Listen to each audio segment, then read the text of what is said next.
bonjour à toutes et à tous, bienvenue pour un nouveau podcast Greux Game. Je suis Florian et je vous accueille avec Valériane. Bonjour. On accueille aujourd'hui Guillaume Fepo et Mathias Guillot, les cofondateurs de Spiral Édition. Salut Flo, salut Valériane. Salut tout le monde. Et donc vous avez fondé donc Spiral Édition avec Théo Rivière et Yannick Depleged. Ouais, comment prononcer c'est la grande question parce que on est je sais pas. De plaid, de plate. Oh putain, Yannick, il va nous tuer. Ça commence bien. Et donc vous le connaissez sous le pseudo d'Isopretnik en général sur les forums. Ouais. Même je crois qu'il nous reprendrait en disant Isobreténique. Oui, c'est vrai. Isobreténique, pardon. Donc voilà, donc là en fait on est au séminaire BlackRock, éditeur. Ouais. Donc on se trouve avec des copains, on papote, c'est cool. Et on essaie de brancher les micros pour discuter entre nous de plein de choses dont on ne sait pas encore trop. Non, on est bien, on voit, comme tu dis, je pense qu'on voit les copains, c'est le genre de moment où on est content de retrouver tout le monde. BlackRock, toute l'équipe, là c'est le séminaire éditeur export, donc c'est les éditeurs qui sont... qui ont des jeux avec l'équipe export, voilà, et franchement c'est les meilleurs moments en fait, je crois. Bah, nous on attend ça un peu chaque année, moi c'est que la deuxième année, mais du coup on attendait ça, moi ça fait un petit moment qu'on se dit ça va être cool, il y a le séminaire, on va les copains, on va boire des bières, on va jouer à des jeux. Il fait beau. C'est cool. Et oui, donc c'est très chouette parce que pour expliquer un peu aux gens, ce qui se passe c'est que nous on est distribué par BlackRock Games en France. Et également à l'étranger où il y a le service BlackRock Game Export qui est dirigé par d'autres personnes mais qui sont en relation avec la France et qui en fait présente nos jeux à des partenaires étrangers afin d'arriver à avoir des localisations beaucoup plus simples et faciles faciliter en fait la mise en contact et localisation dans différents pays. Oui, parce qu'un éditeur peut se charger lui-même d'aller trouver ses partenaires dans les pays étrangers, mais c'est quand même vraiment un travail vraiment dur. Il faut pour chaque pays contacter plusieurs éditeurs, dire présenter ton jeu, est-ce que vous voulez le faire, est-ce que vous voulez pas le faire. Là on a un service qui est dédié à ça pour nous, évidemment avec une partie ils prennent une partie de l'argent quoi, hein, mais bon voilà c'est normal, et voilà, par contre on leur laisse nos bébés jeux français et on espère qu'ils le signent dans le plus de pays possible. Ouais, puis ils ont une connaissance des marchés, des contraintes liées à ces marchés, notamment par exemple sur District Nord, tout de suite sur le proto qu'on avait montré sur la couve, un des deux personnages, le personnage masculin, il avait une clope. Et ça, tout de suite, Hervé nous avait dit ça, par contre, les gars, faites gaffe parce qu'il y a des marchés où ça va être chiant, quoi. Donc on l'a vite viré, et au final, c'était pas plus mal. Puisque, oui, finalement, je pense que ça ne pas à grand-chose. Ouais. Mais ils ont, en plus d'avoir un réseau et donc du coup de connaître les bons interlocuteurs, ils ont aussi une connaissance des marchés et de leurs spécificités. Et ça, c'est super important. Autant en termes de, par exemple, l'histoire de la club, ce genre de choses, mais aussi en termes de prix. Parce que, je sais pas si ça vous est arrivé à vous, mais nous, on nous a dit attention, District Nord à 17 en France, ça passe, mais dans d'autres pays, ça peut ne pas passer. Donc il faut revoir un peu toute la chaîne de valeur. Tout à fait. Ça, c'est super cool. Ouais. Et en fait, pour expliquer un peu aux gens comment ça se passe une localisation. Donc nous, on fait partie des éditeurs français. Les éditeurs français sont plutôt très créatifs. Actuellement, on est moteur sur le marché européen, voire mondial, dans la création de jeux. On fait partie des marchés où il y a beaucoup de création et de développement avec des auteurs et des autrices. Il y a un grand nombre d'auteurs et autrices en France, donc on a cette chance-là. Et donc, on a beaucoup de demandes des jeux français pour être localisés en fait, à l'étranger. Et donc, dans ce cas-là, ce qu'on fait, c'est que quand ils nous mettent en contact avec un éditeur, donc des fois, on a le choix entre plusieurs éditeurs d'un pays. On dit, il y en a plusieurs qui sont intéressés, voici leurs conditions, qu'est-ce que vous voulez faire, voilà. Et dans ce cas-là, nous, une fois qu'on a accepté et qu'ils ont signé le contrat avec BlackRock Games Export, nous, on leur envoie les fichiers qui contiennent du texte pour qu'ils les traduisent dans leur langue. Donc, je ne sais pas, vous, comment ça se passe, mais nous, en fait, on traduit en interne en anglais. Ouais. Ah, c'est vous qui faites les trades ? Ouais, nous on traduit en interne en anglais. Ah oui, en anglais, oui. En anglais, en fait, le français anglais, nous. Ouais, on a des fichiers en anglais. Alors, c'est pas nous qui avons fait la trad, on a fait appel à un traducteur. On a fait la même chose pour l'Allemagne, parce que quand on était allé à l'ASN l'année dernière, on voulait avoir des règles Mais le partenaire allemand a refait la traduction. Oui, c'est ça. À partir de l'anglais. Donc, oui, c'est ça. C'est un fichier qu'on transmet et après ils en font un peu ce qu'ils en veulent en termes de traduction, mais c'est ce qui leur permet en tout cas le point de départ pour pouvoir avancer ensuite sur leur production. Parce que aussi, nous on n'est pas allemand, on n'est pas polonais, on n'est pas brésilien, donc en fait tu peux pas vérifier. En fait, nous on se charge quand même, je sais pas pour vous Greux Games, mais je pense que c'est un peu la même chose. On se charge par contre de la production, Donc on se charge de la production et en fait on reçoit des fichiers qui sont adaptés. Nous on parle pas la langue, donc c'est eux qui sont responsables de ce qu'ils mettent dans leur fichier. On va pas pouvoir relire un fichier en brésilien. Eux ils nous disent le fichier est ok, on récupère le fichier, on fait la production pour eux. Après il y a des histoires de transport pour qu'ils récupèrent leur jeu, etc. Mais c'est eux qui valident leurs fichiers, c'est eux qui valident ce qu'on appelle les e-proofs, donc qui sont les preuves que le jeu va bien être imprimé selon le fichier qu'ils nous ont donné. Parce qu'en fait, il n'y a que eux qui peuvent le faire, parce qu'il n'y a que eux qui parlent la langue en question. Et voilà. Donc nous, on chapeaute tout en termes de production pour avoir les meilleurs prix possibles, pour faire des productions groupées avec plusieurs langues, pour pouvoir... Voilà. Mais par contre, effectivement, à partir du moment où la version, c'est eux qui la font, c'est eux qui font les fichiers, et c'est eux qui ont le jeu qui ressemble au jeu qu'ils ont envie à la fin, quoi. Oui, puis il y a une règle, on va dire un peu tacite dans la traduction, c'est que en règle générale, quand tu traduis par exemple du français vers une autre langue, il faut que ce soit un natif de cette autre langue qui fasse la traduction. Sinon, en général, tu as des problèmes de trad ou même de vocabulaire ou de tournure de phrase. Et du coup, Valane, toi chez Gros Games, tu gères tout ce qui est graphisme et c'est toi qui prépare les fichiers à l'envoi aux partenaires étrangers pour les traductions. Tu peux nous expliquer, enfin localisation en tout cas, tu peux nous expliquer comment ça se passe, est-ce qu'il y a des procédés particuliers, est-ce qu'il y a des...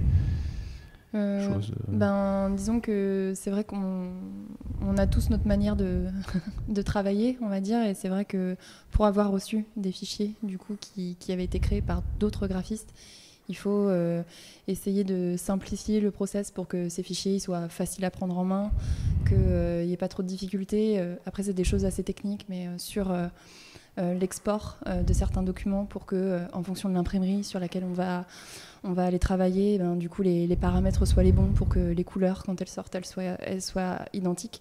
Effectivement, ce que tu disais avec la vérification des e-proofs, par exemple, c'est important aussi que nous, on passe derrière parce que ça peut arriver aussi de se rendre compte que voilà, il y a des choses qu'on sautait sur certains calques, etc. Et donc du coup d'être celle qui passe après pour vérifier qu'il n'y a rien qui a été oublié, c'est quand même garant de ensuite la bonne qualité du jeu, même si effectivement c'est pas dans notre pays, c'est important qu'il soit bien représenté partout, quoi. Après c'est tout bête, mais tu vois, sur une langue comme en fait c'est peut-être un peu technique, mais en fait l'anglais ça a tendance à être plus court que le français, l'allemand ça a tendance à être plus long que le français. Donc en fait, dans une mise en page, le texte il va pas rentrer de la même manière, il va pas falloir organiser les infos de la même manière, donc tout le monde va adapter en fait en fonction. Dans une règle du jeu, vous l'avez tous eu entre les mains, il y a des exemples avec des visuels.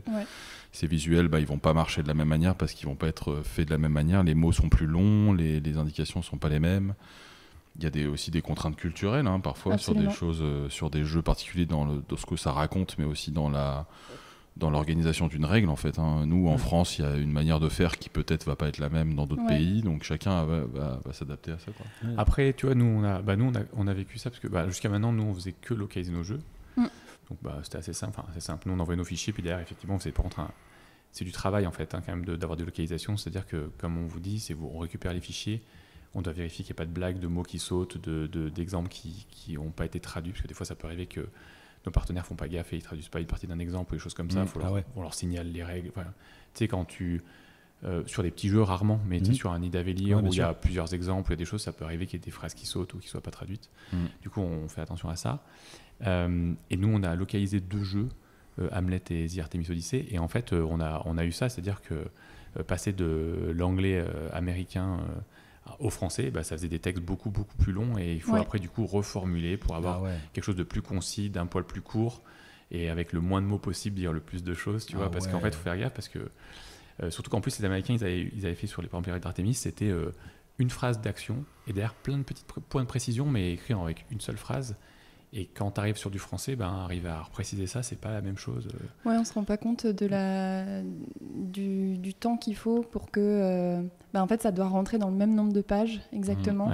Et ça demande une petite gymnastique pour que ça passe, entre guillemets, inaperçu. Et que voilà, tout rentre dedans, quoi. Mais c'est pas toujours évident. Et est-ce que tu as des soucis de type de fichier ? Je pense par rapport au logiciel, par exemple, que tu peux utiliser toi et de récupérer des fichiers qui ne sont pas dans le bon format, par exemple? Alors, il y a quand même... la norme, c'est quand même beaucoup de passer par la suite Adobe. Ouais. Et moi, c'est vrai que pendant un temps, j'avais, par exemple, envisagé de passer sur un autre type de logiciel qui me semblait intéressant, et je ne l'ai pas fait. Notamment pour ces ça. raisons, ouais. Parce que envoyer ensuite des fichiers qui ne sont pas faits dans le même logiciel, même si y a toujours des biais pour pouvoir les adapter, c'est vraiment s'exposer à des erreurs qui vont être de type colorimétrique, etc. Okay. Et là, vraiment, je pense que ça complique la tâche à tout le monde. Ou même parfois de mise en page, peut-être, ou des choses comme ça. Oui, des choses qui peuvent sauter. Et puis, au-delà, ensuite, de l'aspect PDF, ensuite, quand on passe sur l'imprimerie, vraiment, en fait, ça reste des codes qui traduisent voilà, des lignes techniques. Et là, on n'est jamais à l'abri de certaines erreurs, niveau typographique, par exemple. Nous, on a eu une grosse blague, en fait. La base, c'est de vectoriser. Enfin, moi, je ne suis pas professionnel, mais de ce que me dit Valériane, c'est que quand tu envoies des fichiers, il faut les vectoriser toujours. Ça fixe, en fait... En gros, juste pour expliquer de manière assez simple, quand on écrit un texte, donc c'est de la typographie, donc le texte il est considéré comme un texte, c'est pas une image, voilà, il est modifiable. Et quand on le vectorise, c'est-à-dire que du coup ce texte devient une image. Et donc du coup, peut pas y avoir un souci d'impression puisque c'est vraiment une image qu'on imprime. Et donc nos partenaires, en fait, ils nous envoient des fichiers non vectorisés. Nous, on se rend pas compte qu'ils ne soient pas vectorisés, on envoie à l'usine. Ils valident tout, et quand ça arrive, en fait, il y a un problème avec un décalage de tous les accents. Parce qu'en fait, voilà, et quand ils reçoivent les boîtes, ils disent c'est injouable pour nous. On fait ouais, mais vous avez tout validé, et puis il faut vectoriser la prochaine fois, ça évitera ça. Donc en fait, après, ça se gère, discussion avec l'usine, on prend des trucs. Mais ça nous fait perdre un peu d'argent parce que l'usine elle y est pour rien aussi, et du coup, il faut qu'on arrive à mettre. Voilà, Moi, j'avais une anecdote sur District Noir là, qui est parce qu'on a fait qu'un seul jeu, donc j'ai pas beaucoup d'exemples, mais voilà. Un jeu qui a extrêmement bien fonctionné. Et du coup, vous avez eu beaucoup d'expérience très vite avec des localisations. On commence à en avoir eu quelques-unes. Et là, c'était assez intéressant en fait sur la version. Donc, on a signé le jeu en Allemagne. Et en fait, le localisateur allemand a fait dans sa version une version où il y avait la règle en allemand et la règle en français. Mais il n'a pas repris notre règle en français. Il a refait une règle en français. D'accord. Et ça, c'était intéressant parce qu'en fait, au final, sa règle en français, elle est meilleure que la nôtre. Ah ouais ? Et en fait, je la lis et je fais, mais en fait, c'est beaucoup plus simple, c'est mieux expliqué. D'accord. Les exemples, ils sont mieux, les tournures de phrases, l'organisation de la règle, elle est mieux que la nôtre. D'accord.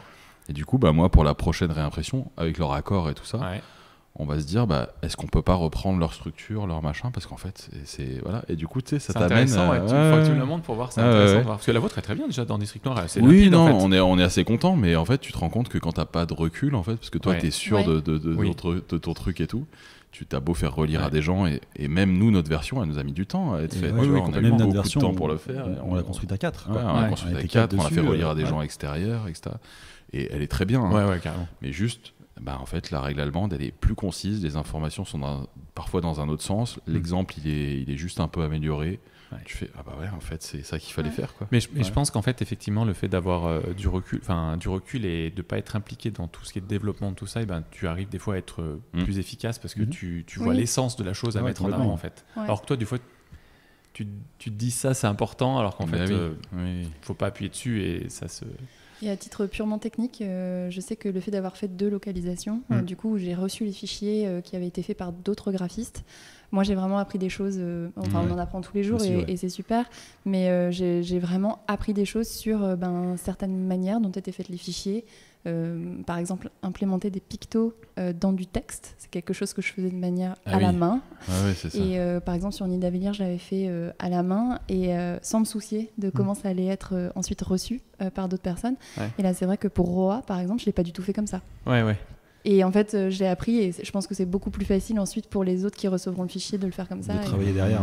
Travailler derrière. C'est assez important en fait, de se mettre à la place des autres. Moi, c'est vrai que quand j'ai bossé chez Matago, en fait, il y a quelques temps maintenant, j'étais en charge aussi des localisations. Donc, en fait, je recevais des fichiers en anglais, notamment, c'est marrant, j'avais fait Size à l'époque. Trop cool. Voilà, qui avait déjà été fait en français. Ce qui est marrant, c'est que le jeu avait été déjà fait en français par Morning.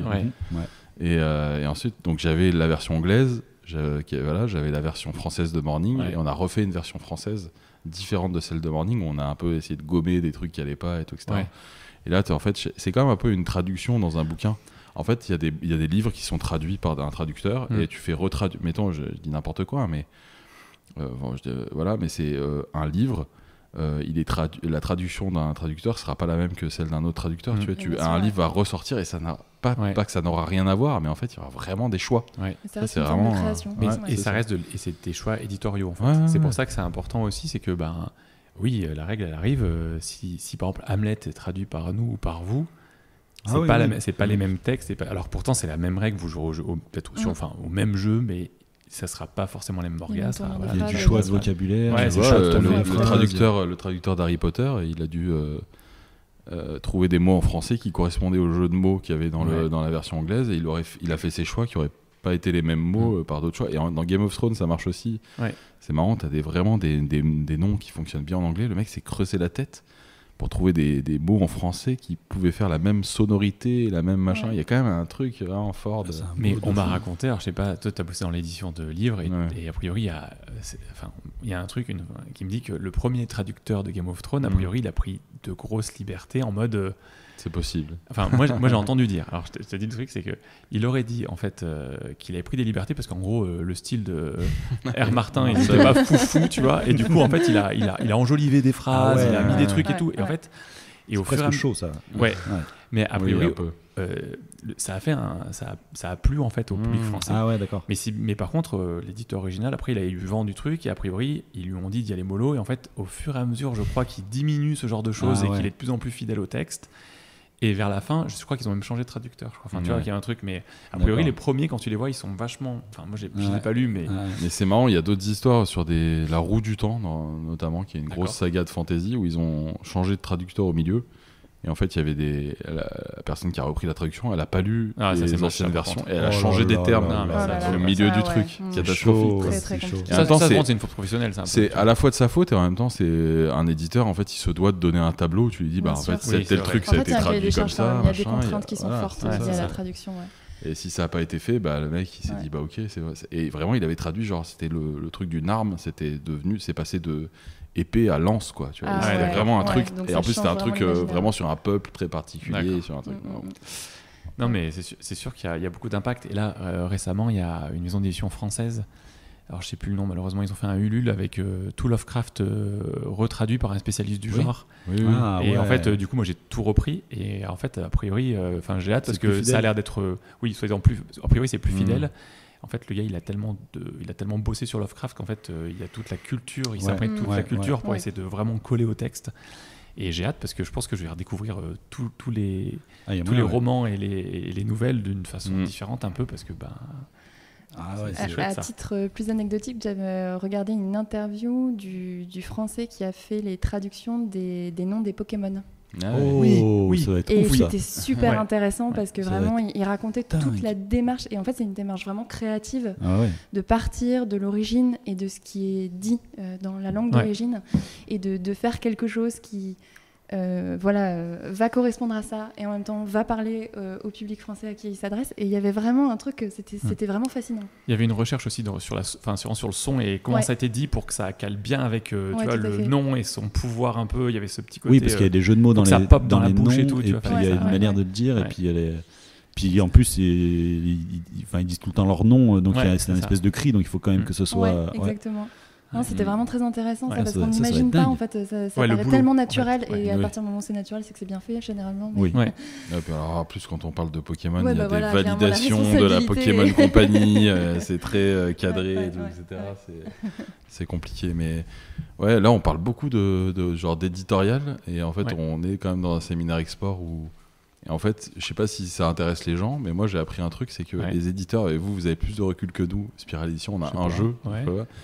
Mais aujourd'hui, le chiffre d'affaires d'un éditeur, C'est de 300 milliards d'euros. 70%, 70% à l'export, 30% en France. Ouais. C'est quoi? C'est ça? C'est ça. On a Ok. ça, ouais. Nous, à moi, on était plus, nous. Hein. Ah ouais. Ouais, nous on était plus à un moment et là on est à peu près sur ça, sur 30-70. Ouais. T'imagines c'est quand même t'imagines si on fait plus que. Si nous, on fait 70%, c'est-à-dire que c'est 2 fois et demi plus que ce qu'on a fait en France. Ouais. On est roi du pétrole. Mais après, ça dépend vraiment. En fait, ça dépend, je pense, des projets, etc. Mais nous, on est là-dessus. Nous, on est là-dessus. Et après, mais c'est pour ça que moi, grosse déclaration d'amour à l'export, quoi. Sans export, Gros Game, c'est pas là, en fait. Et puis, il y a aussi un truc qui est super intéressant, c'est qu'il y a des jeux en France qui vont passer inaperçus. Complètement. Et qui trouvent leur public à l'export. Et en fait existent à l'export. Donc en France, on s'en rend pas compte, mais par contre, qui existent à l'export et qui fonctionnent à l'export. Et juste derrière nous, il y a Clément de Catch Up Games là, qui est en train de faire un travail très important. Et moi, il m'avait dit. Il fait un travail important. Là, il fait un travail important. Moi, il m'avait dit qu'il y avait un jeu qui avait moyen marché en France et qui avait été sauvé par l'export. Et je peux citer le nom ou pas? Oui, Wildspace. Et qui m'avait dit, c'est fou à quel point, genre, s'il n'y avait pas eu l'export, en fait, c'était vraiment un projet déficitaire, alors que là, on se passe sur un. Ouais, à cause du Covid. Est-ce que tu veux nous rejoindre après pour le podcast?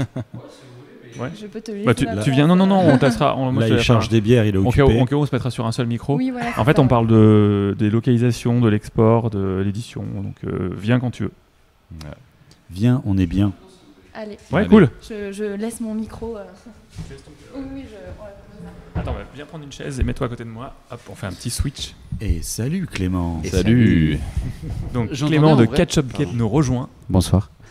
J'entendais ce que vous disiez sur l'export et le pourcentage, et nous on est à peu près sur ça là. Ah ouais. Moi je l'estime vaguement à 75-25. Ok. Ah ouais, quand même. Et ça étonne pas mal de gens quand je leur en parle, tu vois, des potes à moi ou quoi. Mais en vrai, je pense que c'est un peu logique.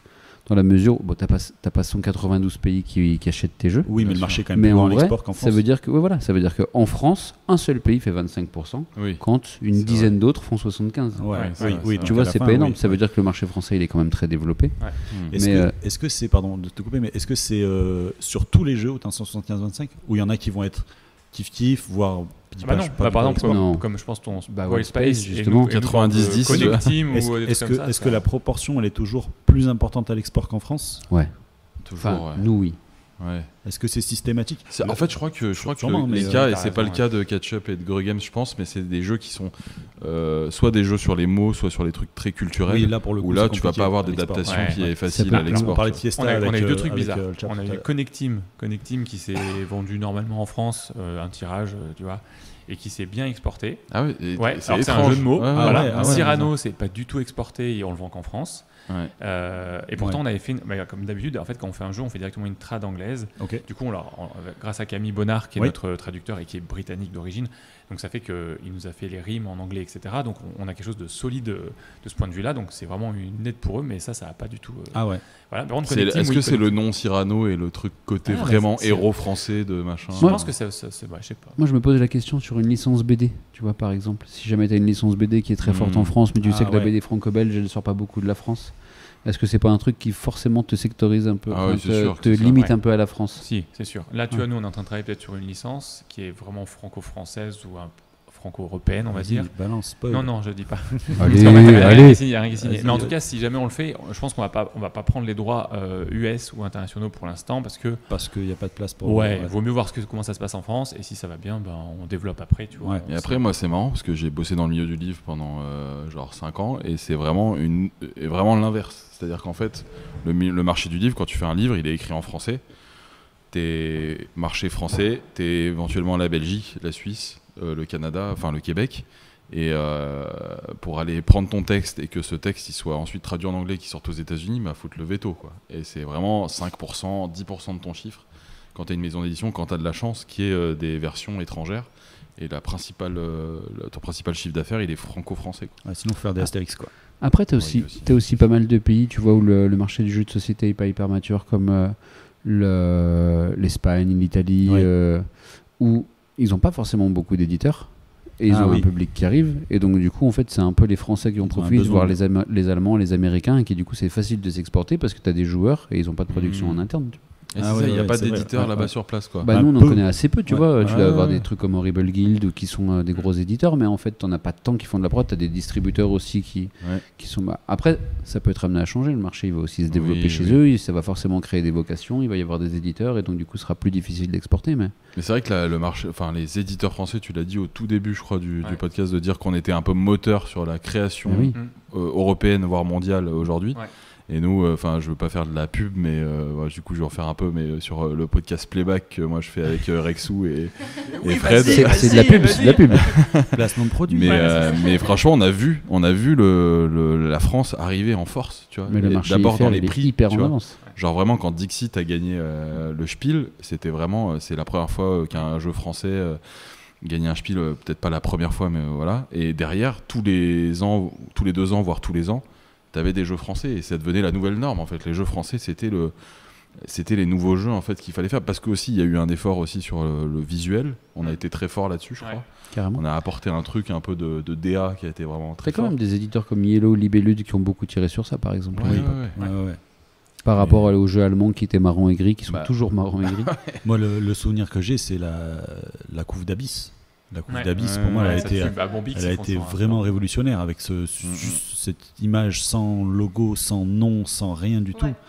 Ça a été un parti pris, mais ça fait partie de l'audace, on va dire, que la création française peut avoir. Il y a quand même Camel Up qui gagne contre Dixit et Splendor. Bon, voilà, ça arrive. Ouais, mais le Spiel, c'est quand même beaucoup la préférence aussi allemande. Non, mais... Après, juste pour partir aussi sur la... Moi, quand j'étais dans année 2005-2010, il y avait donc c'était l'Allemagne qui était motrice avec une partie des États-Unis aussi, puisqu'il y avait vraiment le côté Ameritrash et Eurogames. Mais par contre, il y avait un truc aussi qu'on voit apparaître maintenant, qui à l'époque était des jeux bradés à fond en Allemagne. Du genre, tous les jeux, ils étaient à moitié prix, etc. Et il y a plein de gens du coup qui achetaient des jeux en Allemagne alors qu'on commençait à localiser en France, et ça râlait vachement en disant... Attendez les gars, on essaie de faire du boulot pour vous, mais si vous achetez, mais c'est moins cher là-bas. Non, mais moi, et en fait, maintenant, j'ai l'impression qu'en France, le marché a explosé de fou. Et je trouve que tu as beaucoup de déstockage régulier de jeux en France, et que j'ai l'impression qu'on rejoint un peu le marché allemand à l'époque où tu attends 2 mois et ton jeu, tu le trouves à moitié prix quelque part. Et voilà, oui, parce qu'il y a une plus grande proposition. Mais eux, ils ont vraiment sabré leur marché, et je pense qu'on ne le sabre pas autant que ce qu'ils l'ont sabré.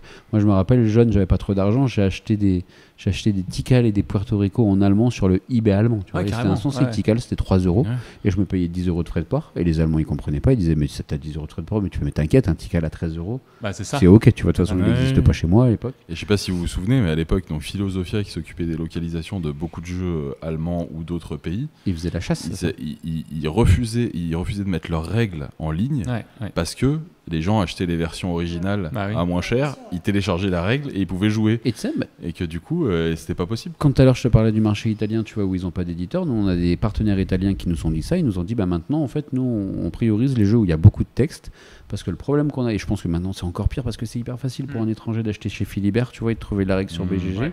Et les partenaires italiens ils disaient nous le problème c'est quand il n'y a que la règle qu'il y a à traduire, en fait c'est trop facile pour les gens sur un marché qui est en développement comme pouvait l'être la France il y a une vingtaine d'années, tu vois, d'aller acheter ton jeu FR et de retrouver la règle avec de l'onglet, des fan trades. On est concerné avec District Noir, quoi. C'est vraiment un jeu de règles, quoi, parce que tu peux acheter la version où il n'y a pas de texte. Surtout qu'on a voulu pour ça. On a fait en sorte qu'il n'y ait pas de texte pour pouvoir le localiser. Tu peux prendre la version que tu veux. Quand tu es éditeur, c'est hyper pratique. Quand tu as 7500, quand tu n'as je sais pas combien de signes ou de mots à traduire, tu te dis forcément que tous les éditeurs ça va les emmerder à la localisation. Des tirages. Là sur District Noir, on peut tirer toutes les cartes pour tous les jeux dans toutes les langues, ce sera les mêmes cartes. On a juste la petite aide de jeu sur laquelle on change quelques petits trucs. Donc nous, on fait des économies d'échelle. Mais par contre, du coup, tu t'exposes au fait qu'il y a quelqu'un qui a juste besoin de traduire la règle et puis terminer, quoi. Nous, en tant que localisateur, on s'en fout. Enfin, peu importe où il l'achète, tu vois. C'est ça. C'est bien pour quelque part, en fait, c'est un truc qui est hyper important. C'est que quand nous, on localise un de nos jeux, c'est-à-dire qu'en fait, l'éditeur qui achète le jeu pour l'amener dans son pays et le traduire dans son pays, nous verse un fixe au départ, la moitié en général du prix. Ensuite, nous, on lance la production avec cette somme d'argent. Et derrière, à la livraison, il nous paye la deuxième partie du prix. Ça fait qu'en fait, les localisations, c'est quand même un peu tout confort pour nous. C'est-à-dire que peu importe le succès du jeu dans son pays, nous, on a gagné de l'argent en général. Après, on espère toujours que ça fonctionne bien, parce que le but, c'est qu'il y ait des retirages et on gagne comme ça de l'argent. Et c'est là-dessus que c'est vrai qu'on s'affranchit à la fois du risque financier, comme tu dis, parce qu'en plus on a ce paiement de la moitié de la production qui, en général, peu ou prou, je connais pas les modèles économiques de tous les éditeurs, mais te permet de rentrer quasiment ou presque ta prod. Ta prod en tout cas. Et ensuite, quand tu as ce deuxième paiement, du coup c'est là où tu marges c'est ton bénéf. C'est ton bénéf.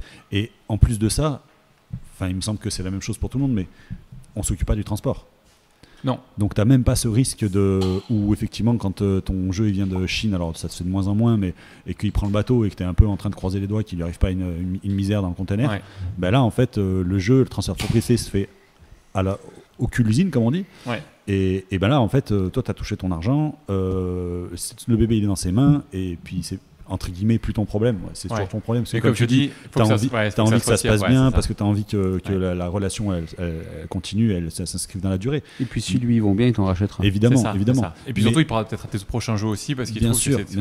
Mais en ça, l'export, effectivement, comme tu dis, c'est tout confort, dans la mesure où pour des petites structures, parce qu'à la base on est quand même tous des petites structures, tu prends pas de risque financier et pas de risque logistique, et ça c'est quand même super confortable. Et l'autre chose dont on n'a pas parlé, effectivement, c'est qu'il y a cette localisation qui permet de prendre nos jeux. Les éditeurs nous achètent nos jeux pour aller les traduire et les vendre dans leur pays. Mais il y a aussi la licence qui existe. Ça, on en parle peu. La licence, c'est en gros un éditeur qui, du coup, nous achète le droit de produire le jeu directement où il veut, quand il veut, comme il veut. Et que derrière, il nous reverse un pourcentage à chaque fois sur le nombre sur le tirage qu'il a fait et sur les ventes qu'il fait. Pour faire une analogie, c'est un peu comme si on devenait, entre guillemets, c'est des gros guillemets, attention, on devenait l'auteur en fait, on touche des royalties. Et évidemment, sur ces royalties, on va en reverser toujours à l'auteur, toujours comme d'habitude. Mais oui, on se met à la place de entre guillemets l'auteur, parce que c'est en fait ce qui se passe, c'est qu'on délègue, donc en fait ça on se fait reverser un des droits d'auteur. Ces droits d'auteur après ils sont encore splittés avec les illustrateurs s'ils ont un pourcentage, les auteurs avec le pourcentage, et puis c'est souvent moins intéressant, mais des fois il y a des marchés sur lesquels t'as pas le choix. Nous c'est vrai que sur District Noir, et je sais pas pour vous, on nous a dit en fait le Brésil globalement ça fonctionne à peu près toujours comme ça. La Chine, globalement, voilà, c'est ça. Le Vietnam. Les taxes à l'import, c'est compliqué. Au Brésil, les taxes à l'import sont colossales, et donc du coup, ils sont obligés de faire produire chez eux. Nous, le Vietnam, jamais de la vie. En fait, parce que aussi, tu leur dis, si tu leur vends un certain prix, eux, ils pourront jamais s'aligner. Ils préfèrent gérer leur prod, avoir des prix vraiment très intéressants. Et puis aussi, tu as des niveaux de vie. Je veux dire, au Brésil, t'as pas le même niveau de vie qu'en France. Enfin, tu vois, en Russie, c'est pareil, et que donc du coup, quand tu achètes un jeu à 15 balles en France, tu peux pas l'acheter à 15 balles en Russie, quoi. Après, tu as aussi des petites surprises des fois, c'est que effectivement, nous, nos Super 4 et Dany sont localisés en Amérique du Sud par un éditeur qui fait du super boulot. Mais par contre, comme il gère de A à Z et que toi, tu n'as pas les fichiers qui transitent par toi avant l'impression, des fois, tu vois arriver la boîte qui change complètement de forme, voire qui change complètement de visuel. Et en fait, un visuel nous sur Dany, par exemple, le visuel, il est top, mais quand tu regardes et tu te dis, vous avez pris l'illustration où ? Et là, on a demandé à quelqu'un de faire la boîte, et tu fais Et là, non, les gars. Tu le montres pas à Valériane, parce que sinon elle fait une attaque cardiaque. Mais Antoine Baillargeon, en fait, l'illustrateur de Dany, il était pas content en fait quand quelqu'un, il a dit ok, il fallait me demander à moi. Je fais oui, mais nous on le savait pas non plus. Tu vois, parce qu'en fait, c'est une licence. Et ça se gère dans le contrat. Ce qu'ils peuvent faire ou pas. Mais je crois qu'ils ont un petit peu pris des. Et après, on s'est dit, est-ce que c'est un partenaire qui est hyper cool, donc on leur a juste dit la prochaine fois, demandez-nous. Ils ont dit ah oui, pardon, et parce on a discuté avec tout le monde et on a cadré le truc, mais non. C'est pas la Russie. Non, c'est pas la Russie, c'est l'Amérique du Sud. Céline. Ouais, non, Céline, elle écoute pas, elle me dit que. Concentré. Nous, c'est ce qui nous est arrivé, alors dans l'autre sens, mais parce que nous, sur District Noir, on est en sous-licence pour l'Europe. Et donc, du coup, on est dans le schéma inverse, en fait. C'est-à-dire que c'est nous qui avons en gros acheté la licence à un éditeur qui est polonais et qui lui a les droits sur l'Europe. Vas-y, explique bien l'histoire, parce que c'est hyper intéressant. Explique l'histoire, c'est hyper intéressant. Alors en fait, ce qui se passe, c'est que du coup, on découvre donc un jeu qui s'appelle Throne and the Grail. Donc il y a un jeu japonais et pour lequel l'auteur japonais a cédé ses droits, donc a signé un contrat d'édition avec un éditeur polonais pour l'Europe, et qui lui a cédé ses droits pour l'exploitation de ces droits en Europe. Donc cet éditeur polonais a les droits pour éditer ce jeu partout en Europe. On fait un peu nos recherches, on se rend compte que ce jeu a été édité seulement en Pologne et que du coup, des versions françaises, allemandes, anglaises, espagnoles, etc. n'existent pas. Donc on le contacte et on lui propose de faire ce qu'on appelle un contrat de sous-licence. Donc en fait, c'est exactement ce dont on parle, c'est-à-dire que on va exploiter ces droits-là en faisant une localisation, on va traduire les règles. Dans le contrat, nous, on avait spécifié qu'on voulait absolument refaire une refonte graphique totale du jeu parce que tel qu'il était dans sa version originale, ça ne nous plaisait pas. Et également changer jusqu'au titre du jeu. On n'a pas touché aux règles en termes de mécanique. Le jeu est identique à celui qui a été fait par l'auteur japonais, mais on a tout changé pour le reste, même jusqu'au matériel, puisque les cartes n'étaient pas au format tarot. Et par contre, avec l'auteur, on a signé des droits pour l'exploitation de ce jeu dans le reste du monde. Donc on a un contrat de sous-licence sur lequel on reverse des droits d'auteur, des droits de sous-licence à l'éditeur polonais, qui lui-même ensuite s'occupe de reverser des droits à l'auteur japonais, donc c'est moins intéressant pour lui. Et ensuite, lui, il touche des droits sur tout le reste du monde. Mais voilà, nous, on est dans ce schéma-là aussi. Je trouve qu'il est intéressant, tu vois ce que tu dis là, parce que pour moi, il y a un peu, pas une escroquerie, mais un peu un abus d'utilisation du principe de licence. Oui. Pour moi, à la base, la licence, c'est justement ce que vous avez fait. Et nous, on l'avait fait sur Paper Tales à l'époque, qui était Vorpal. Quand tu récupères une licence, ça veut dire... Prenons-le à l'inverse. Quand tu fais une coprod d'un jeu, nous on a fait un produit, c'est pas juste un jeu, on a fait un produit avec des illustrations. Coprod, c'est ce qu'on appelle localisation depuis le début classique. Ouais, c'est ça. Voilà. C'est-à-dire que je fais une coproduction avec mon partenaire, il m'envoie ses fichiers, c'est moi qui les produis, je peux mutualiser, je m'arrange pour grouper plusieurs partenaires et je livre tout le monde en même temps. J'ai fait ce travail et en tant qu'éditeur, j'ai fait un produit avec l'illustrateur, l'illustratrice, l'auteur, l'autrice, tous les gens qui ont pu travailler dessus. Et donc, ils m'achètent un produit. Quand je fais une licence, c'est différent. Ça veut dire qu'il aime bien cette idée-là, mais pas exactement comme ça, un peu comme vous l'avez fait. Vous aimez bien cette idée-là, mais vous pouvez faire éventuellement des changements de règles, des changements de packaging, d'illustration, tout ça. Et ça, c'est la vraie utilisation de la licence, c'est que j'aime bien ton idée, mais c'est pas exactement comme ça. Donc on va pas faire une coprod, on va faire une licence. Et du coup, c'est logique que lui touche pas la même somme d'argent, étant donné que le travail n'est pas le même. Ouais, tout à fait. Mais quelque part, quand tu fais une coprod, du coup, quand il t'achète le jeu, tu payes la prod, toi tu marches plus, mais tu payes le travail qui a été effectué, en fait, le travail de création de toutes les personnes. Et c'est pour ça que toutes les personnes derrière sont rémunérées et touchent des droits là-dessus, quoi. Donc ça, c'est un peu logique. Et l'abus que tu as un peu récemment, ça fait déjà quelques temps sur les licences, c'est que c'est juste une façon de payer moins cher ça. Mais c'est pas juste, tu vois, le gars qui te dit, bah tiens, on va tous vous payer moins cher, mais pour reprendre tout le travail de création qui a été fait, et notamment le travail de l'illustrateur, le travail éditorial, on va juste vous donner moins. Bah, c'est juste un abus du principe, selon moi. Hein. Après, voilà. Oui, parce que l'auteur japonais sur Districtoire touche moins par boîte que s'il était passé en direct avec nous. Ouais, carrément. Ouais. Ouais. Après, tu sais, nous, licences, en fait, nous, on accepte les licences sur des, comme on a dit, des continents ou des pays vraiment où il y a des gros stacks d'importation et en fait, ils pourraient plus vendre le jeu chez eux, l'Amérique du Sud, la Russie, des pays comme ça qui, après, nous... Ça, c'est un peu un problème, c'est que le pays est protectionniste, tu vois. Ce qui est étonnant, c'est qu'on passe par de la licence. Si, il y a des grosses taxes à l'importation pour un pays comme le Brésil ou la Russie. C'est juste parce que les gouvernements de ces pays-là ont décidé d'être extrêmement protectionnistes et d'être en vase clos sur eux-mêmes, tu vois. Enfin, on peut condamner la mondialisation ou pas. Oui. Enfin, je veux dire, non, après, je veux pas être ordonné ça, mais après, nous, notre intérêt aussi à nous, c'est que nos jeux soient joués par le plus de monde possible, tu vois. Et c'est vrai que dans ces cas-là, on réfléchit. Après, on accepte rarement, nous, dans nos licences, qu'on retravaille tout. La seule fois où on a accepté, c'était pour Super Cats avec nos partenaires américains. OPI, donc USAopoly anciennement USAopoly qui est devenu OPI, pour travailler les licences sur Super Cats. Donc on avait signé Super Cats en coprod localisation avec un droit de licence où ils pouvaient du coup calquer Super Cats sur des licences. Donc on a eu Tortue Ninja, on aurait dû avoir autre chose, mais cool. Mais on a eu le confinement qui a tout pété en fait. Ah merde. Mais il y avait des licences de fou a priori. Ils avaient parlé des Avengers, ils avaient parlé de Marvel, ils avaient parlé des Bioman. Enfin, vous avez failli être millionnaire. Dommage. On est passé à ça que vous soyez millionnaire. C'est clair. On n'enregistrerait pas ce podcast dans un préfabriqué là. Non, mais du coup, c'était chouette, tu vois. Dans ce cas-là, on essaie de tenter nos chances. Bien sûr. Okay, après, ça fait plaisir, quoi, moi, je reprendrais la phrase de Théo qui avait sorti ça. J'avais trouvé ça parfait. Genre, quand ils nous ont proposé le Vietnam Black Rock Export, ils nous ont dit, ça va être une licence et ça va être 1000 exemplaires pour 1500 balles. Et en fait, au final, tu fais les maths et t'as gagné 50 €, tu vois. Je schématise. Et en fait, on dit oui parce que quoi ? En fait, la phrase de Théo, ça rajoute un pays à notre Pokédex.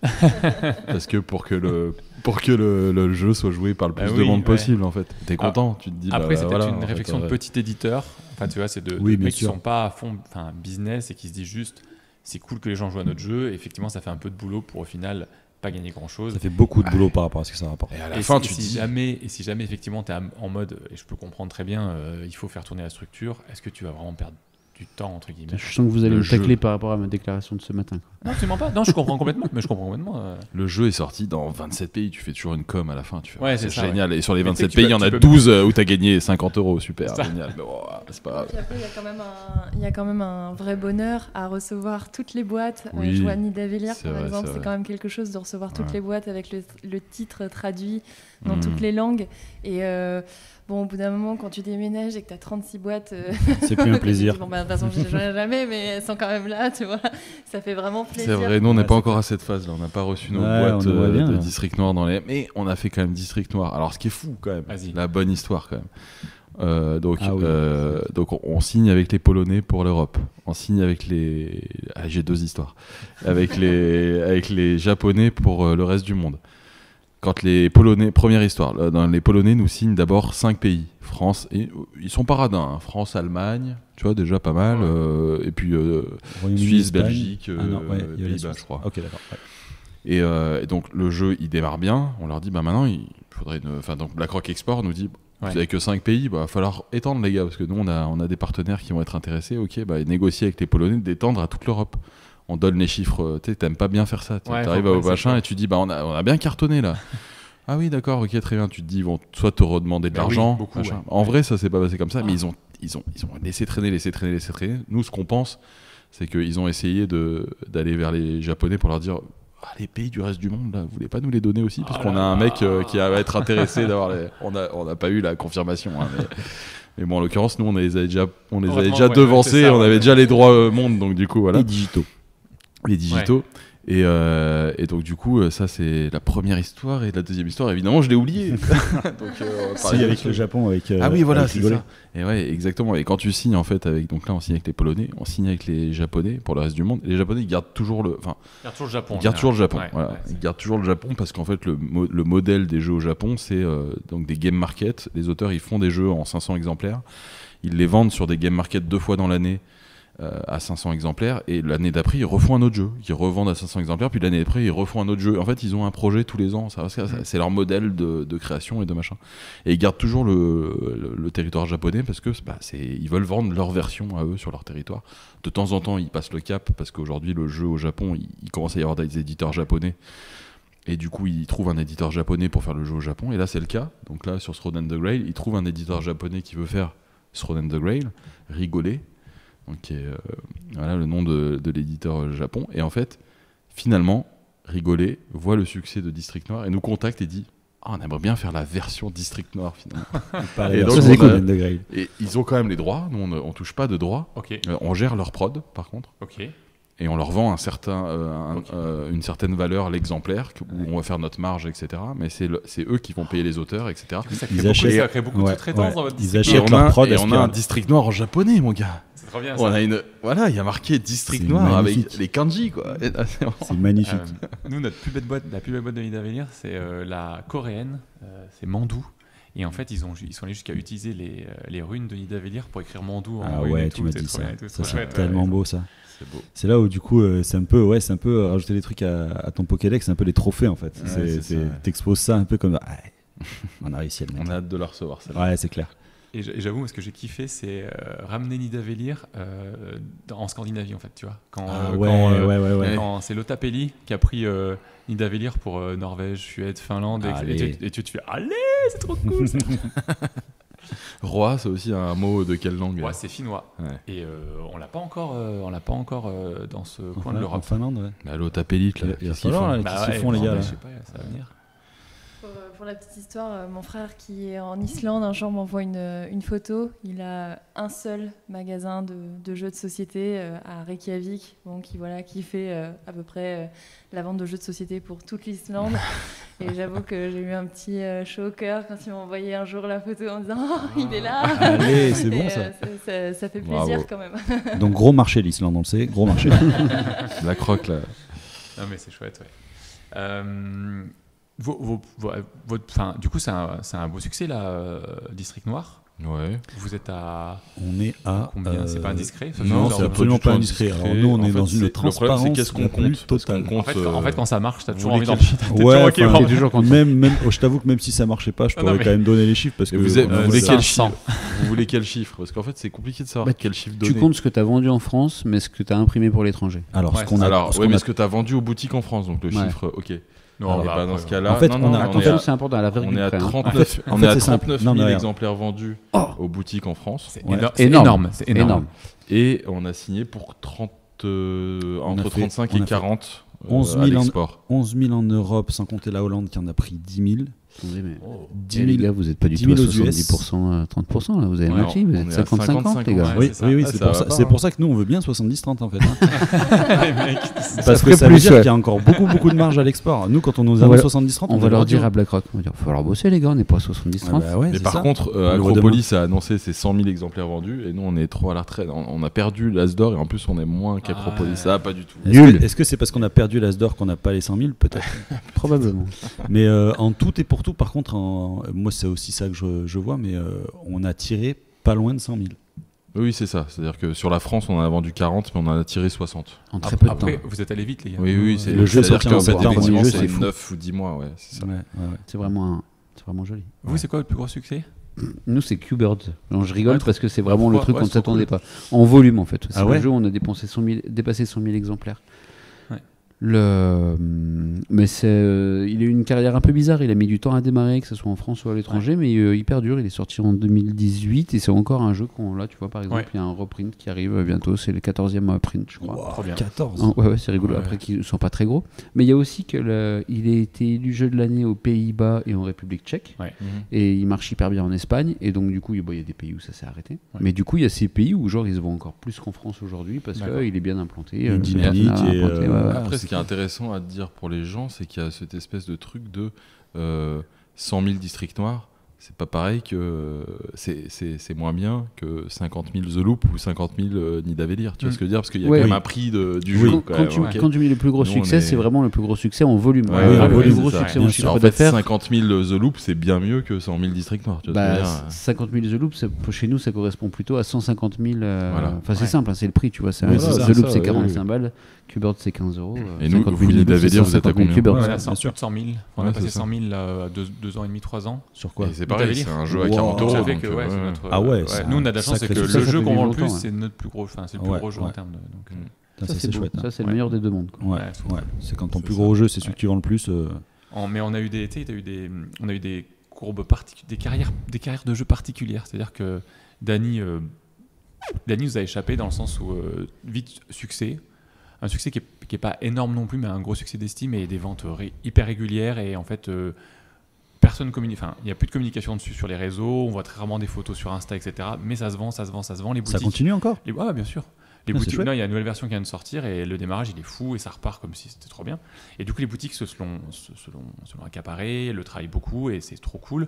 Mais tu vois, c'est un jeu qu'on n'entend pas parler. Tu vois. Contrairement à Nidavellir où je vois des photos partout sur Instagram. J'aurais jamais pensé que Dany, ça continue à marcher. T'as quand même des jeux dont on n'entend plus parler, mais en fait, qui sont implantés en boutique. C'est ça, un jeu implanté en boutique. Tu vois, plus personne n'en parle, mais en fait, les boutiques, elles continuent le travail. Et elles savent que c'est un jeu qui va marcher. Elles savent que c'est un jeu où quand un nouveau joueur arrive, il peut leur le conseiller.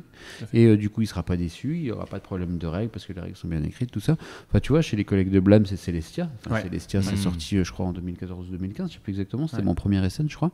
Et ils se vendent encore, alors qu'on n'entend jamais parler. Mais quelque part, Colt Express, on n'entend plus parler. C'est encore, je pense, un jeu qui se vend bien, qui a fait un gros carton à une époque, tu vois.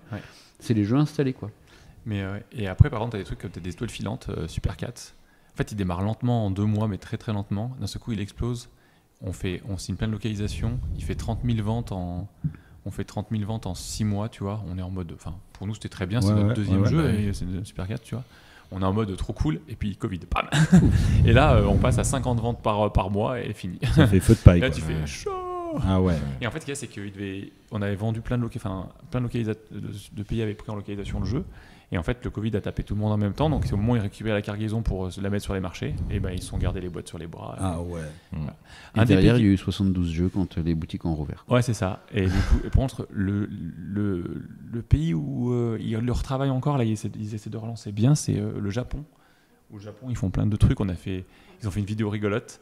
Ils nous ont demandé de faire une vidéo avec les auteurs, donc on est allé à la cafetière, on a fait une vidéo qui est trop chouette sur la chaîne YouTube où en fait il y a les auteurs qui jouent et c'est trop ouf. Ils jouent, donc ils se marrent bien. Et en fait on l'a envoyé au Japon, ils l'ont traduite et tout. Et en fait là ils font des petits goodies, ils ont demandé d'autorisation, du coup ils font des pins, des badges. Tu veux dire qu'il y a une vidéo où on voit Antoine, Corentin, Ludo et Théo qui sont doublés en japonais? Alors je crois qu'il faut la rechercher, ouais. Mais en tout cas ils ont des oreilles de chat. Des oreilles Nicolas Horry aussi et Nicolas, non, il n'y a pas Nicolas Horry, c'était compliqué de faire bien Nicolas. Mais oui, c'est compliqué en fait. Nous, en fait, c'est vraiment l'enjeu en fait. Nous, c'est notre premier jeu, District Noir.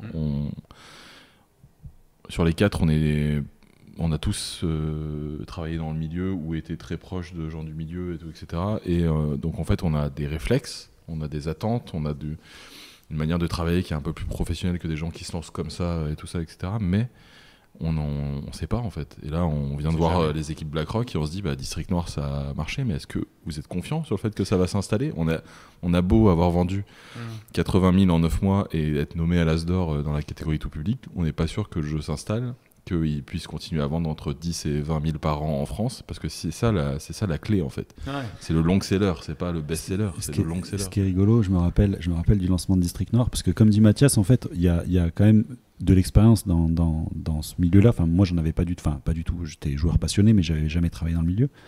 Et lancement de District Noir, et on a les premiers chiffres qui tombent, les chiffres de l'implantation, les chiffres de la vente par semaine. Et en fait, si tu veux... Attends, je me rappelle. Tu viens me voir et tu me fais... C'est bien ou pas? J'arrive pas à me dire. Exactement. Mais quoi, c'est bien ou pas? Mais sérieux, m'arrête de me narguer avec tes conneries. Non, mais c'était exactement ça en fait. C'est-à-dire qu'on se tournait vers Théo. 10 000 boîtes par semaine, c'est bien ou pas? Je sais pas, ouais, ça a l'air pas mal. Ouais. On se tournait vers Théo et on lui disait à partir de combien on est content. Il disait mais les gars, on est déjà content. En fait, laissez tomber les chiffres qu'on voit arriver là. Il me disait j'ai quasiment jamais vu ça ou très peu sur mes jeux quoi. Ah ouais, donc il y a aussi un peu ce côté un peu naïf où on était là, on se regardait, on se disait c'est bien ou pas? Et en vrai, oui. Après que tu comprends un peu, tu prends un peu d'expérience, tu discutes un peu avec tous les copains du milieu et oui, tu te rends compte qu'on a été bien lotis. Ouais. Après, tu as toujours ce truc de te dire effectivement, est-ce qu'il s'installe en pro, c'est un démarrage qui est hyper correct, mais on a toujours peur que en fait, ça s'arrête assez rapidement. Enfin, tu vois, c'est chaud sur le jeu initial. Le jeu initial s'arrête souvent rapidement. Quoi. Puis sur le jeu à 40 balles, quoi. En ce moment, c'est quand même pas la norme. Ouais, c'est ça. Une question de conjoncture. Ouais. Mais l'autre chose qui est un peu aussi, c'est qu'en fait, quand nous, Dany, c'était déjà un succès énorme. Enfin, tu vois, on n'a pas vendu autant de boîtes que vous. C'est combien de boîtes, Dany? Dany, c'est. Attends, c'est quoi? C'est 20 000, 30 000 en France, Dany? Dany plus après 20 000, 30 000 à l'étranger, un truc comme ça. Enfin, on a. C'est bon, hein? Ouais, c'est bien. Je m'attendais pas du tout à des chiffres comme ça pour ce type de jeu, en fait. C'est ça, c'est à peu près. Nous, notre premier jeu, c'est 5 000. Hein. Mais oui, mais c'est pour ça qu'en fait, nous, tu vois, c'est un succès de ouf, mais là, c'est maintenant sur 4-5 ans. Mais t'as toujours peur de te dire, ça se trouve, on a tout donné sur le premier, et derrière, tu tapes four sur four, tu vois. Nous, clairement, le second jeu, on se prépare psychologiquement à ce que ce soit pas la fête, de toute façon. Pas aussi bien, quoi. Mais en fait, il faut se dire que même si c'est juste la moitié de ce que vous faites là actuellement, ça c'est ouf, on va se tourner en en vrai, c'est toujours ça de prix, tu vois. Tu as des éditeurs qui ne le vivront jamais. Et oui, bien sûr. Au moins, vous l'avez vécu une fois. Mais c'est juste pas être déçu après dès que tu fais un peu moins, alors qu'en fait, c'est normal. Moi, je fais un parallèle avec l'édition du livre. J'ai bossé chez Pocket Jeunesse et il y avait l'éditeur, un des éditeurs de Pocket Jeunesse qui était là. Lui, il a signé pour Pocket Jeunesse en 10 ans. Il a signé Hunger Games en français et Le Labyrinthe. Bonjour. Ça va. Lui, dans la boîte, personne ne le faisait chier. Quoi, hein. Il pouvait signer toutes les merdes qu'il voulait. Après, il a signé tous ses potes derrière. Ouais, c'est exactement. Ça. C'est bon. Tranquille. Il me faut confiance. L'éditrice d'Hachette Roman qui avait signé Twilight à l'époque, elle m'a dit moi, exactement ce que tu viens de dire, j'ai vécu ça une fois dans ma vie. Ouais. Ça n'arrive pas à tout le monde. Ouais. Tu vois, j'ai eu le nez, quoi. J'ai trouvé ça, quoi. Et j'ai vécu ça dans ma vie, quoi. Et non, effectivement, je pense qu'on pourra dire, même si on floppe derrière pendant 5 ans et qu'on fait flop sur flop, on aura vendu un jeu à 100 000. On peut se dire qu'on est allé à la cérémonie de l'As d'Or en étant concerné, quoi. Et ça, déjà. Putain, les gars, premier jeu, vous êtes allé à la cérémonie de l'As d'Or. Moi, je suis jamais allé à la cérémonie de l'As d'Or en étant concerné. Et Mind Up, c'est notre 20e jeu, quoi. Ouais. Enfin, tu vois. Tu vas gagner avec Mind Up. Oui, probablement. Non, mais même si c'est pas une fin en soi. Il y a quand même un moment où on lance District Noir en croisant un peu les doigts, en se disant mais avec une certaine satisfaction déjà, en se disant on est 4 potes, on avait envie de faire un jeu, on l'a fait, il arrive dans les boutiques et là on est content.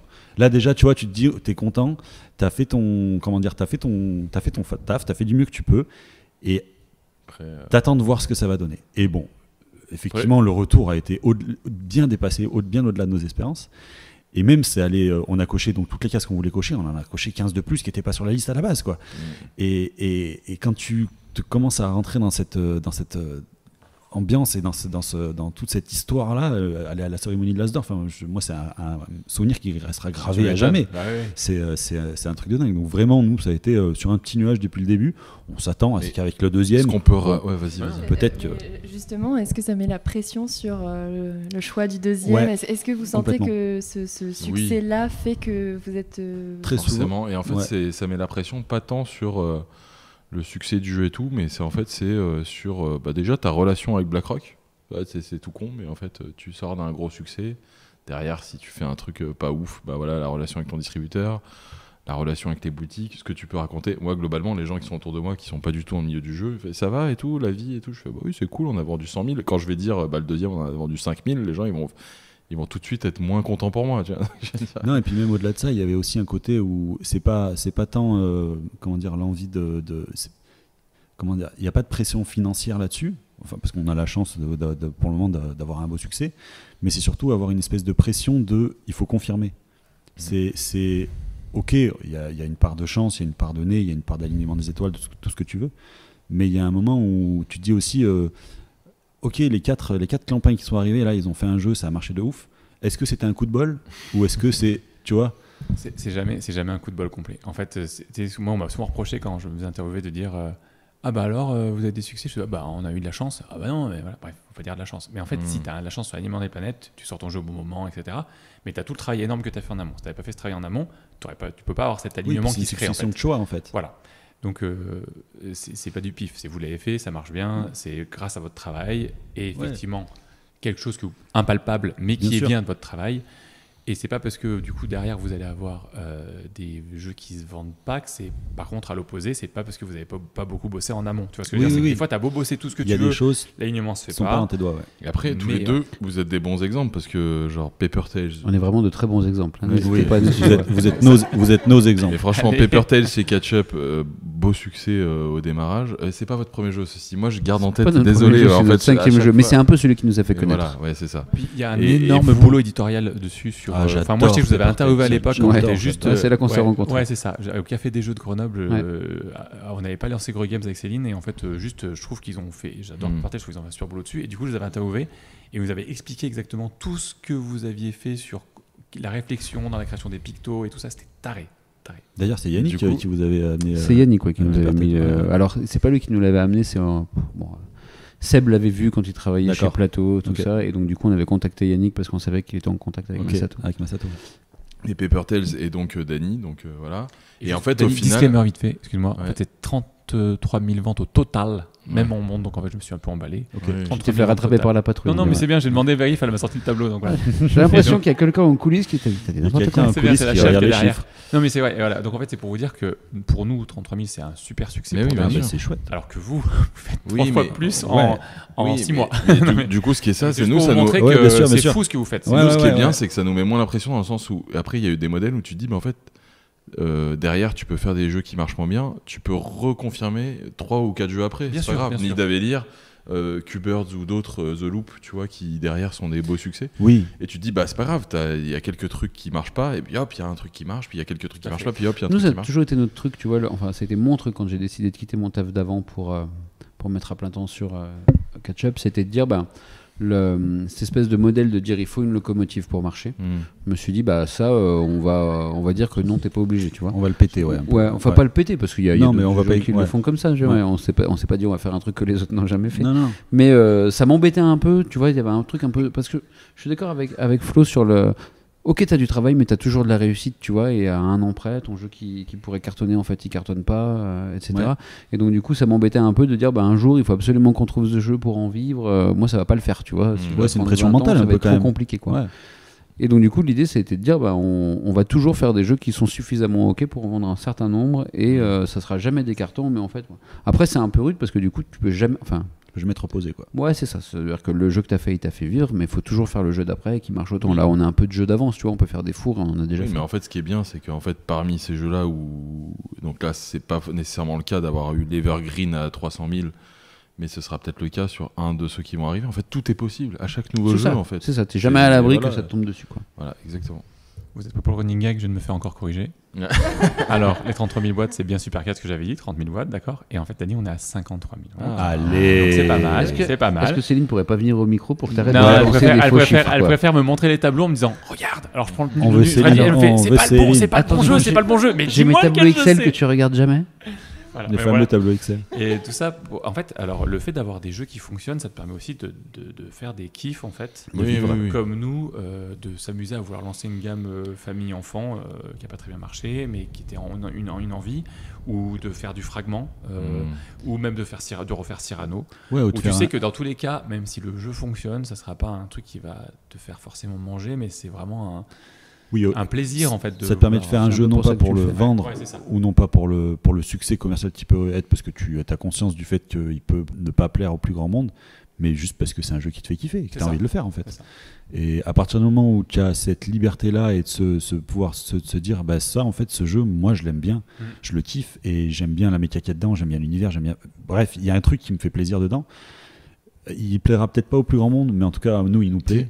Et à partir du moment où tu fais ça, je pense que ça marche sur tous les marchés d'offres. Ouais, la littérature, c'est genre. Mais même les séries, même les Harry Potter, ça marche pas de la même manière. Ça tombe à un moment où c'est vraiment il se passe un truc et tout ça, c'est l'alignement des planètes et c'est comme ça en fait.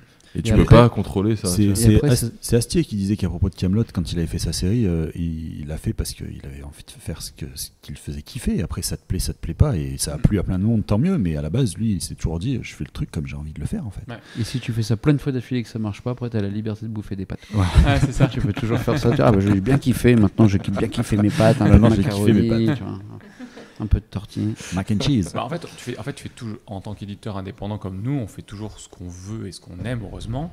Mais tu as toujours ce petit côté de genre d'essayer de te projeter sur ce qui va plaire ou pas en général. Et puis des fois, il y a des projets où tu te dis, bah là, je fais un truc qui me plaît. Et même si ça plaît pas aux autres, c'est pas grave. Et c'est un peu moche parce que tu es quand même censé vendre tes boîtes. Mais des fois, tu es vraiment très très égoïste dans ton plaisir de te dire, je crée ce que je veux. Et on verra. Oui, après, je dis pas que du coup, les autres jeux sont des jeux auxquels on croit pas. C'est pas ça du tout. Hein. C'est juste de se dire qu'il y a des jeux dans lesquels tu vas peut-être les orienter en prenant en considération des choses qui, même si elles te plaisent un peu moins, te laissent penser que le jeu peut être meilleur en fait. Et c'est pas, il y a une grosse part de subjectivité là-dedans. Forcément, on est sur de la création et en plus, en général, ça implique plusieurs personnes. Ça implique des auteurs, ça implique des éditeurs, des illustrateurs. Enfin, tout le monde y met sa part de subjectivité. Mais à partir du moment où tu peux arriver à faire ton petit projet à toi et où tu dis bah ça sera comme moi je l'ai envie. Je pense que tu as atteint un certain objectif personnel en fait. Mais après c'est de la modestie, mais moi jusqu'au bout du bout j'ai douté de District Noir. Hein. Je veux dire jusqu'à ce que ça... Mais bien sûr. Mais tu doutes toujours. Toujours. Et toujours. Éditer c'est douter. Mais c'est ça. Ouais. Jusqu'à la fin je me suis dit mais les gens ils vont pas comprendre, ils vont faire une partie qui va pas marcher. Nous c'était et du coup il va rien se passer. Et le seul truc qui m'a rassuré, puisqu'on est transparent sur les chiffres, c'est que BlackRock en avait pris beaucoup et que du coup tu savais que l'effort commercial il allait être fait et qu'à un moment ça allait émerger en boutique au moins parce que il y avait une pression commerciale. Il donne pas un chiffre quoi. Non mais moi ça me gêne pas de rien dire. C'est ça. Mais du coup ça c'était rassurant. Mais jusqu'au bout tu te dis ah ouais mais non mais c'est sûr que les gens ils vont pas comprendre. Et là on est exactement dans le même schéma avec le deuxième. On doute tous les jours, toutes les heures. À chaque fois qu'on sort la boîte, on la referme, on doute. Qui nous disent qu'il faut tout changer. Ils disent oh là là, les gars, faudrait douter un peu là, non? Ah, mais c'est l'enfer. C'est l'enfer. Non, mais tu doutes encore plus quand tu sais que la prod va coûter beaucoup plus cher. Ouais, t'imagines. Tu vois, nous, on va lancer notre gamme Super Mini Box. C'est des petits jeux de cartes, enfin pas des petits jeux, c'est des jeux de cartes transportables dans des petites boîtes. On va faire des petits tirages. Ça va pas nous coûter très cher. On est confiant. Et bah ça nous fait beaucoup moins peur que quand tu balances sur un Roi ou sur un Nidavellir en disant bon bah là je crois que si ça foire, ça foire. Je pense que quand tu appuies sur le bouton de la prod de Gloomhaven, tu serres un peu les fesses. C'est ça. La première fois au moins t'as le KS, tu vois. Après une fois que tu as le KS, c'est un mauvais exemple parce qu'il y a eu le KS qui est passé par là, mais je pense à des gros jeux des jeux un peu costauds avec un peu de matos. Wingspan par exemple, tu vois. Ouais, un Wingspan. Wingspan, tu vois, parce qu'ils ont dû lancer quelques exemplaires à 55 balles là, le matos, le jeu comme il dégueule de matos. tu veux. Après, sur Wingspan, le mec, il avait fait Size avant, il avait une trésor de bâtard. Et mais c'est ce que tu disais, tu vois, éditer ses doutes. Enfin, c'est moi qui disais éditer ses doutes, mais c'est par rapport à ce que tu racontais. C'est ton deuxième jeu, c'est ton 10e jeu. Je pense que tu peux toujours passer à la trappe. On est d'accord qu'au bout du 20e, tu doutes toujours, quoi. Nous, on n'a jamais eu des longs sellers comme vous, tu vois, donc bien sûr qu'on. Nous, c'est pas un long seller, il en vend depuis 6 mois. 50 000 The Loop, c'est mieux que nos 80 000 District Noir. Mais Qbird, ça nous fait pas une année, tu vois. Mais après, douter aussi, c'est super important dans le sens où ça permet de remettre en question des choses. Et en fait, à partir du moment où tu doutes de rien, c'est généralement là où je pense que tu te plantes. Et c'est aussi l'importance de bosser en équipe. Parce qu'il y a des matins où tu te réveilles et où j'ai Flo sur Slack qui me dit je suis pas sûre.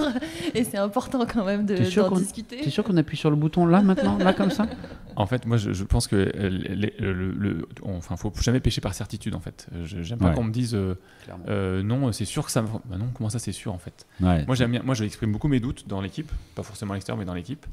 Et j'attends qu'ils fassent pareil, parce que les doutes permettent de remettre en question des choses, de prendre du recul, de rebondir. Et c'est pas parce que des fois on a un doute et qu'on envoie et que ça va forcément rater. En fait, c'est juste que des fois tu te dis, on va voir. Mais voilà. Mais enfin. Par contre, je déteste le côté certitude du genre mais si c'est sûr que c'est comme ça qu'il faut faire. Bah non, c'est jamais comme ça. Et c'est intéressant de parler on en parlait tout à l'heure en off. De genre, c'est les phrases de radio, moi j'aime bien. J'aime bien les phrases de radio. Quand on a préparé l'émission, tu veux dire. Exactement. Celle où t'as pas débarqué en prenant des bières à côté, on t'a dit bah viens au micro. D'ailleurs, il va falloir bientôt que je rentre parce qu'à la base, moi j'allais juste chercher des bières, tu vois, ils comprennent pas. Ils attendent pour le jeu, Mais c'est quand même intéressant de dire comment vous fonctionnez chez Ketchup, maintenant que vous êtes tous les deux à 100% sur la boîte, de dire qu'il y a un projet qui est dirigé par l'un d'entre vous. Et tu m'avais dit tout à l'heure que c'était la manière la plus saine de prendre du recul sur un projet, c'est-à-dire qu'il y en a un qui drive le projet, qui a envie de faire le jeu, qui fait le choix de l'illustrateur, qui développe le truc, et l'autre qui s'en est pas occupé, et ben il arrive à un moment, il dit, en fait il a aucun a priori, et du coup il dit, bah ça les gars c'est de la merde. C'est de la merde les gars. Qu'est-ce que vous avez fait? C'est moche, on comprend pas, c'est nul, j'ai pas envie d'y jouer. Et ça c'est un relux quoi. Bon après, c'est toujours le chef de projet qui dit, ok rien à foutre. Ok, j'ai écouté ton avis consultatif, salut. Je pense que c'est une bonne manière de conclure, non, rien à foutre. Bon, et du coup, est-ce qu'il y a un pattern qui ressort? Est-ce que Qbird, Papertail, The Loop, c'est le même chef de projet? Putain, la pression. Ça m'a effleuré l'idée, je ne vois pas faire de ces gars-là. Ça marche pas parce que le Qbird et Papertail, ça n'avait pas encore de chef de projet. Pas là-dessus, Non, mais The Loop, c'est quand même Seb. Et The Loop, c'est quand même Seb. Ah bah voilà. Putain, Mind Up, c'est Seb. Putain, je vais me faire virer. Non, mais c'est à la meilleure place. Tu deviens le patron et c'est lui qui. Oui, parce que c'est moi qui amène le recul dans ces projets. Tu vois, lui, il fait ses trucs. Et c'est moi qui dis attention, t'es sûr, ça. Et tu vois, et au final, c'est les détails qui font la différence. Voilà. Sur ça, je vous laisse, je pense que. Ouais. Parce qu'en fait, Clément, il était en pleine partie. Merci Clément. Il était en pleine partie. Et c'était son tour. Il a dit attendez, je pars chercher des bières. Et voilà. Je pense qu'il m'attendent plus pour les bières que pour la partie. On va peut-être clôturer en fait. Ouais, c'est très bien. C'est une petite heure tranquille. Ça fait combien de temps? C'est bien, 1 heure, c'est bien. Mais non, mais est-ce que tu veux dire un petit mot, Céline? Non, sa réponse c'est non. C'était un petit mot. Elle a dit non. C'était un petit mot. Bah voilà, écoutez, on va clôturer comme ça en fait, comme ça s'est lancé, c'est-à-dire c'est lancé à l'arrache, ça se clôture un peu à la fois technique. Ouais, moi j'ai bien aimé. Et c'était cool d'échanger ensemble et de voir un peu les différents vécus et tout. C'est assez chouette parce que aussi le fait de parler là pendant le séminaire distributeur, parce que je pense que beaucoup de gens ne savent pas forcément ce qu'ils font et du coup ça donne quand même aussi une autre perspective sur le travail en lui-même. Par contre, si la prochaine fois que vous copiez la radio des jeux, je vous défonce. C'est toi qui l'as créé, c'est ça avec oui, c'est ça, exactement. Et Fred, il va revenir pour les chroniques ou pas? Juste pour les intros. Gros bisous à Fred. Mais non, en vrai, en plus, c'est pas des paroles en l'air, c'est que c'est super cool d'interagir avec les copains et les autres éditeurs, avoir du retour d'expérience. Enfin, nous, on a appelé Céline plusieurs fois pour avoir des infos, parce qu'en fait, au final, c'est aussi ça la force entre guillemets de ce genre de moments de séminaire où on se retrouve tous et on échange sur des sujets. Ne montez pas une boîte de jeu, on est déjà trop, laissez-nous tranquilles, faites un autre métier. C'est bon, stop. Non, mais en vrai, c'est super agréable. C'est pour ça qu'on attend aussi ces moments avec impatience. C'est parce que c'est à la fois des moments de partage et des moments de rigolade, de détente, presque entre guillemets de vacances, Mais c'est aussi des moments où on apprend énormément de choses, on échange énormément d'expériences, et puis on réalise aussi le métier des autres, et on se dit qu'on partage souvent les mêmes galères. Donc ça, c'est super intéressant, et on apprend des galères des autres. Et tout à fait. Ça, c'est extra. Et puis on joue à plein de bons jeux. Alors, en plus des galères et des échecs que des réussites des autres. Enfin, tu vois, c'est un peu ça aussi. C'est que même pour toi, en fait, quand tu te plantes, t'apprends énormément plus. T'as plus de leçons que de. Moi, j'aimerais conclure par un truc. C'est quand est-ce qu'on fait une coédition Spiral Édition Bruguière? Ça te galère, les gars. Arrêtez. Les coéditions, c'est relou. Laissez-nous tranquille. Non, mais laissez-nous tranquille. Ça serait cool. Mais... Alors... On est chez le même distributeur. On peut trouver un projet qui est en accord, tu vois. Bah oui, bien sûr. Vas-y, propose. non, mais bien sûr, ouais. Mais. Est-ce que tu es sûr de ça, Mathias? On va être 12 pour faire le jeu. C'est clair. Parce que eux, ils sont vous êtes déjà 4, les gars. Ouais. Puis on va gagner moins d'argent. C'est ça, en fait, arrêtez. En fait. Pire idée du monde. J'avoue. Merci. Merci à vous. Merci à vous. On revient quand, du coup? On revient bientôt, je pense. On a encore demain au cas où si on fait encore un truc. Ouais. Des bisous? Ouais. Bisous à tous et à toutes. À bientôt. À bientôt. Ciao.